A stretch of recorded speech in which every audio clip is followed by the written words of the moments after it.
இது மகிமை நேரம்.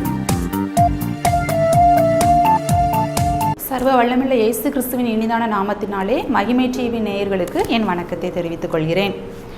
அன்னாளுடைய குணாதிசயங்களை குறித்து நாம் தியானித்து கொண்டிருக்கிறோம். நன்மை குறைபாடு இருந்த போதிலும் கூட ஆலயத்திற்கு சென்ற அன்னாள், தேவனிடத்தில் விண்ணப்பம் பண்ணின அன்னாள். மனுஷங்க ஊழியக்காரங்க யார்ட்டையுமே எதுவுமே சொல்லாமல் நேரடியாக ஆண்டவரிடத்திலே சென்று விண்ணப்பங்களை பொருத்தனை பண்ணி ஏறெடுத்த அன்னாளை பற்றி நம்ம பார்ப்போம். இன்றைய தினத்திலே அமைதியாக இருந்து ஆசீர்வாதத்தை பெற்றுக்கொண்ட அன்னாள் அப்படிங்கிற இதில் நம்ம தியானிக்க போகிறோம். சரியா? இப்போ இந்த அன்னாள் நம்ம போய் ப்ரேயர் பண்ணலான்னு சொல்லிட்டு ஆலயத்துக்குள்ளே வர்றாங்க. வரும்போது அங்கே ஏலி அங்கே தான் முன்னாடி உட்காந்துருக்காங்கன்னு. இந்த ஏலி எப்படின்னா பாவத்தை கண்டித்து உணர்த்துறதுலையும் சிறுமிப்பட்டு ஆறுதலற்று இருக்கிறவங்களை கரிசனையாக கேரிங்காக பேசுகிறதுலையும் ரொம்ப கவனமாக இருந்தார். என்ன ஊழியக்காரங்களுக்கு இது ரொம்ப முக்கியமான குணாதிசயம். இப்போது இந்த அன்னாளம்மா சர்ச்சுக்குள்ளே போனதை இந்த ஏலி பார்த்தாங்க. ரொம்ப நேரம் ஆயிட்டு இந்த அண்ணாள் என்ன பண்ணல, வெளியில் வரவே இல்லை. இதில் ஏலிக்கு கொஞ்சம் டவுட் வந்துட்டேன்னு. அப்போது போய் இப்போ அண்ணாள் பக்கத்தில் போய் பார்க்கும்போது எந்த சவுண்ட்லாம் எதுவுமே கேட்கல, அந்த வார்த்தைலாம் தெளிவாக எதுவுமே கேட்கல. ஆனால் முணுமுணுத்துட்டு இருக்கிற மாதிரி இருக்குது. அப்போ உடனே என்ன பண்ணுறாரு, இந்த ஏலி சொல்கிறாங்க, எவ்வளோ நேரம் நீ வெறிச்சிருப்ப, உன் குடியை உன்னை விட்டு விலக்கு அப்படின்னு சொல்லிட்டு தவற கண்டித்து என்ன பண்ணுறாரு, உணர்த்துறாரு. இது சபையை நடத்துகிற மேய்ப்பர்களுக்கு இந்த குணம் கட்டாயம் இருக்கணும். தன்னுடைய சபைக்கு வருகிற விசுவாசிகள் தவறும் பொழுது அவர்களுடைய தவறை கண்டிப்பாக சுட்டி காட்டணும். கூட்டமாக இருக்கும் போதில் தனியாக அவங்களை அழைத்து கொண்டு வந்து அவர்களுடைய தவறை சுட்டி காட்டி அவர்களுக்கு ஆலோசனை வழங்கணும். சரி, அது இருக்கட்டும். இப்போ நம்ம அன்னாள் ஏற்கனவே அவங்க எப்படி இருக்காங்க, ரொம்ப துக்கமாக இருக்காங்கன்னு. அவங்க நாச்சியார் பெனினால் அவங்கள ரொம்ப ஹர்ட் பண்ணதுனால ரொம்ப காயப்பட்டு ஏற்கனவே ரொம்ப துயரத்தால் நிறைந்திருக்கும் போது நீ குடிச்சிருக்க அப்படின்னு சொல்லிட்டு ஒரு செய்யாத தப்பை கொண்டு அபாண்டமாக செலுத்தும் போது அவங்களுக்கு எப்படி இருந்திருக்கும், எரியிற தீயில எண்ணெயை ஊற்றுன மாதிரி இருந்திருக்கும். என்ன ஆனால் இந்த அன்னாள் அவங்கக்கிட்ட எதுவுமே விவாதம்லாம் எதுவுமே பண்ணலைன்னு. நம்மளாக இருந்தால் என்ன பண்ணியிருந்திருப்போம், நீங்கள் எப்படி என்ன அப்படி சொல்லலாம், நான் அவ்வளோ தூரத்துலேருந்து நாங்கள் சீலோவுக்கு கர்த்தரை தொழுதுக்குள்ள வருஷம் கரெக்டாக வந்துட்டே இருக்கோம், என் ஹஸ்பண்டை நான் கூட்டிகிட்டு வரேன், நீங்கள் என்ன போய் எப்படி சொல்லலாம், நான் தப்பே செய்யலை, என்னை பார்த்து நீங்கள் குடிச்சிருக்கேன்னு சொல்லிட்டீங்களே அப்படின்னு சொல்லிட்டு நம்ம அந்த இடத்துல சண்டை போட்டிருப்போம். இந்த அன்னாள் ஆனால் அவங்க அந்த எந்த ஒரு அடாவடித்தனமும் அந்த இடத்துல பண்ணலை. அவங்க அமைதியாக என்ன சொல்கிறாங்க, அமைதியாக தான் இருக்காங்க. என்ன அமைதியாக இருக்காங்க. சில வேளைகளில் நம்ம அமைதியாக இருக்கிறது நமக்கு நல்லது. இந்த தாவீது கூட தன்னுடைய மகன் அப்சலோமின் நிமித்தமாக தான் அரசாண்ட தேசத்தை விட்டு வெளியேறி வந்துட்டு இருக்கும்போது சீமேயின் ஒரு மனுஷன் இப்போ என்ன பண்ணுறான், இந்த ராஜாவை தூஷித்துக்கிட்டே வரான். சரியா? அப்போ இந்த தாவீது எதுவுமே பேசலை, அமைதியாக வந்துட்டே இருக்காரு. இந்த கூட இருந்த யோவாப்பு கூட கொஞ்சம் டென்ஷன் ஆகிட்டார். என்ன அவரு கூட சொல்கிறாரு, ராஜா நான் இவனை அப்படி ஏதாவது பண்ணட்டுமா அப்படிங்கிற மாதிரி கேட்குறாரு. ஆனால் கூட தாவீது அமைதியாக இருக்கிற. ஏன்னா இது அமைதியாக இருக்க வேண்டிய சூழ்நிலை, அமைதியாக இருக்க வேண்டிய காலகட்டம்.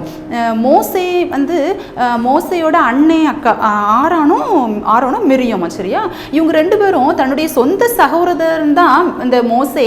ஆனாலும் கூட கொஞ்சம் பொறாமப்பட்டு கொஞ்சம் வார்த்தைகளை விட்டுருதாங்க. என்ன அப்போ கூட அந்த மோசே எதுவுமே பேசலை, அவர் அமைதியாக தான் இருக்காரு. நம்ம தவறே செய்யாத இடத்துல கூட நம்ம குற்றம் சாட்டும் போது நம்ம அமைதியாக இருக்கும்போது நமக்காக யார் வழக்காடுவா தெரியுமா, ஆண்டவரே வழக்காடுவார். தாவீது அமைதியா இருந்த டைம்ல திருப்பி அவர் அமைதியா இருந்ததுனால மறுபடியும் என்ன பண்ணாரு, அரசால மறுபடியும் தேசத்திற்கு போகும்போது அந்த சீமேயும் மன்னிப்பு கேட்டு பின்னாடியே வர்றான்னு. இப்போ மோசையை நீங்கள் மோசையை பற்றி என்ன பேசுனீங்க அப்படின்னு சொல்லிட்டு மோசை குறித்து ஆண்டவர் வழக்காடுறாரு. பிரியமானவர்களே, நம்ம அமைதியாக இருக்கும்போது நமக்காக ஆண்டவர் யுத்தம் பண்ணுவார், நமக்காக ஆண்டவர் வழக்காடுவார். அவர் வழக்காடும் போது நம்மளுக்கு அவர் ஆசீர்வாதத்தையும் கூடவே தருவார். இந்த அன்னாள் அமைதியாக இருந்து என்ன சொல்கிறாங்க தெரியுமா, அந்த 1ஆம் அதிகாரத்தில் 16வது வசனத்தில் பாருங்க, உம்முடைய அடியாளை பேலியாளின் மகளாக எண்ணாதேயும், நான் மன கிளேசமுள்ள ஸ்திரீ, நான் திராட்சை ரகசமாகிலும் மதுவாகிலும் குடிக்கவில்லை, நான் கர்த்தருடைய சந்நிதியில் என் இருதயத்தை ஊற்றிவிட்டேன். அமைதியாக தான் அவங்க ரிப்ளை பண்ணுறாங்க. நம்மளை யாராவது கரெக்ட் பண்ணும்போது நம்ம எப்படி ரியாக்ட் பண்ணுறோங்கிறது நம்ம கிறிஸ்தவ வாழ்க்கையிலே மிகவும் முக்கியமான ஒன்று. இந்த அன்னாள் அவங்க தவறே செய்யலை, ஆனால் அவங்க கிட்ட ஒரு குற்றம் வரும் பொழுது அவங்க என்ன பண்ணாங்க, அவங்க எதுவுமே சண்டை எதுவுமே போடலை, மாறாக அமைதியாக இருக்காங்க. அவங்க அமைதியாக இருந்ததுனால இந்த ஏலிக்கு கொஞ்சம் கஷ்டமாக போச்சுன்னு, இந்த பொண்ணை பார்த்தா நம்ம இப்படி குடிகாரின்னு சொல்லிட்டோம் அப்படின்னு சொல்லிட்டு அவங்க என்ன பண்ணுறாங்க, ஒரு ஆசீர்வாதத்தை கொடுக்குறாரு. நீ கர்த்தரிடத்தில் நீ வேண்டின விண்ணப்பத்தின்படி அவர் உனக்கு கட்டளையிடுவார்னு சொல்லிட்டு ஒரு அழகான ஆசீர்வாதத்தை கட்டளையிடார். நம்ம அமைதியாக இருக்கும்போது நம்மளுக்கு சாபம் அல்ல, ஆசீர்வாதமே நம்மளுக்கு வரும். நீதிமொழிகள் 15ஆம் அதிகாரம் 1வது வசனத்தில் கூட சொல்லப்பட்டிருக்கு, மெதுவான பிரதியுத்திரம் உக்கிரத்தை மாற்றும், கடுஞ்சொற்களோ கோபத்தை எழுப்பும் அப்படின்னு சொல்லிட்டு. நம்ம அமைதியாக போகும்போது நிறைய வேளைகளில் பெரிய பிரச்சனைகள்லாம் தடுக்கப்படுது. இந்த சுவிசேஷன் சொல்கிறதுக்கு நிறைய பேர் அப்படி வீடு வீடா சில தெருக்களுக்கெல்லாம் போவாங்கல்ல. அப்போ யாராவது புற மதத்தினர் சில டைமில் கொஞ்சம் வார்த்தைகளை விட்டு என்ன பண்ணுவாங்க, பேசிடுவாங்க. ஆனால் இந்த சுவிசேஷன் சொல்ல போனவங்க அமைதியாக தான் இருப்பாங்க. நான் கூட நினச்சிருக்கேன், நம்ம கர்த்தர் எவ்வளோ பெரிய ஆண்டவர், நம்ம ஏசப்பா எவ்வளோ பெரியவங்க, இவங்க ஏன் அமைதியாக இருக்காங்க, சொல்லலாம்ல எங்கள் ஆண்டவர் தான் பெரிய ஆண்டவர், அவங்க ஏதாவது பேசலாம்ல அப்படின்னு நினச்சிருக்கேன். ஆனால் இப்போ நான் இதை வாசித்ததுக்கு அப்புறமா நான் உணர்ந்தேன், அந்த இடத்துல அவங்க அமைதியாக இருந்ததுனால தான் அந்த அமைதி தான் அநேகர் ரட்சிக்கப்படுவதற்கு வழிவகை செய்தது. நாம் பிரியமானவர்களே, நாம் கூட அமைதியாக இருக்கும்போது அநேக ஆசீர்வாதங்களை நம்ம பெற்றுக்கொள்ள பாத்திரவான்களாக நாம் இருக்கிறோம். உங்களுக்கு ஏதாவது ஒரு பிரச்சனை, நீங்கள் செய்யாத தப்புக்கு உங்களை குற்றம் சாட்டலாம், ஆனாலும் அந்த சிச்சுவேஷனில் நீங்கள் அமைதியாக இருங்க, ஆண்டவர் உங்களுக்காக வழக்காடுவார். ஜெபிப்போமா.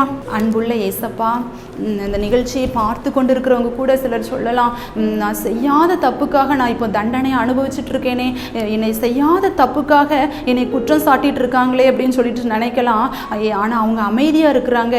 அந்த அமைதிக்காக நீங்கள் வழக்காடுங்க ஏசப்பா. அன்னாள் அமைதியாக இருந்த பொழுது அவங்க அமைதிக்காக நீங்கள் ஆசீர்வாதத்தை கொடுத்து அவங்களை கனப்படுத்தினீங்களே ஏசப்பா. அப்பா, அந்த பிள்ளைகளையும் நீங்கள் ஆசீர்வதித்து கனப்படுத்த போகிறபடியால் உமக்கு கோடான கோடி நன்றி ஏசப்பா. ஆமேன். இயேசுவின் மூலம் ஜெபிக்கிறோம் ஜீவனும் பரிசுத்தமுள்ள நல்ல பிதாவே. ஆமேன்.